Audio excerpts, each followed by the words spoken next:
एक शहर में एक आलीशान और शानदार घर था। वह शहर का सबसे खूबसूरत घर माना जाता था। लोग उसे देखते तो तारीफ किए बिना नहीं रह पाते। एक बार घर का मालिक किसी काम से कुछ दिनों के लिए शहर से बाहर चला गया। कुछ दिनों बाद जब वह वापस लौटा तो देखा कि उसके मकान से धुआं उठ रहा है।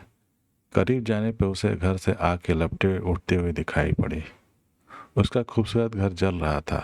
वहाँ तमाशबीनों की भीड़ जमा थी जो उस घर को जलने का तमाशा देख रही थी। अपने खूबसूरत घर को अपनी आंखों के सामने जलता हुआ देख वह व्यक्ति चिंता में पड़ गया। उसे समझ नहीं आ रहा था कि अब क्या करे, कैसे अपने घर को जलने से बचाए। वह लोगों से मदद की गुहार लगाने लगा कि वे किसी भी तरह उसके घर को जलने से बचा ले। उसी समय उसका बड़ा बेटा वहां आया और बोला, पिताजी घबराइए मत, सब ठीक हो जाएगा। इस बात पर कुछ नाराज होता हुआ पिता बोला, कैसे ना घबराऊं, मेरा इतना खूबसूरत घर जल रहा है। बेटे ने उत्तर दिया, पिताजी माफ़ कीजिएगा, एक बात मैं आपको अब तक बता नहीं पाया था।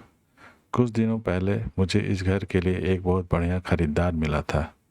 उसने मेरे सामने मकान की कीमत की 3 गुनी रकम का प्रस्ताव रखा। सौदा इतना अच्छा था कि मैं इनकार नहीं कर पाया और मैंने आपको बिना बताए सौदा तय कर लिया। यह सुनकर पिता की जान में जान आई।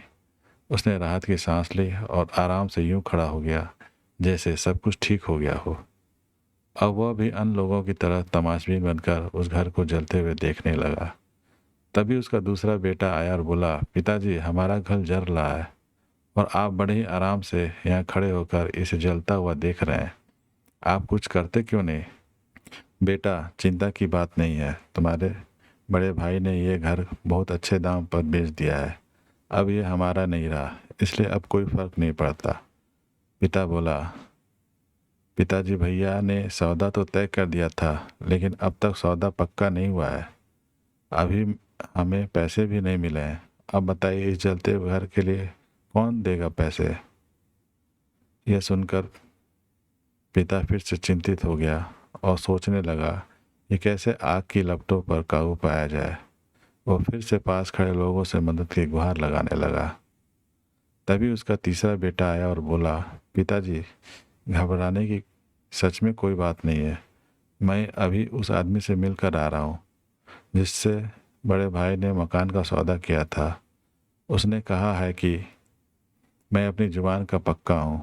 मेरे आदर्श कहते हैं कि चाहे जो भी हो जाए अपनी जुबान पर कायम रहना चाहिए। इसलिए अब जो भी हो जाए, जबान दी है तो घर जरूर लूँगा और उसके पैसे भी दूंगा। पिता फिर से चिंता मुक्त हो गया और घर को जलते हुए देखने लगा। मित्रों, एक ही परिस्थिति में वह व्यक्ति का व्यवहार भिन्न भिन्न हो सकता है और यह व्यवहार उसकी सोच के कारण होता है। उदाहरण के लिए जलते हुए घर के मालिक को ही लीजिए। घर तो वही था जो जल रहा था, लेकिन उसके मालिक की सोच में कई बार परिवर्तन आया और उस सोच के साथ उसका व्यवहार भी बदलता गया। असल में जब हम किसी चीज़ से जुड़ जाते हैं तो उसके छिन जाने पर या दूर जाने पर हमें दुख होता है, लेकिन यदि हम किसी चीज़ को खुद से अलग कर देखते हैं तो एक अलग सी आज़ादी महसूस करते हैं और दुख हमें छूता तक नहीं है।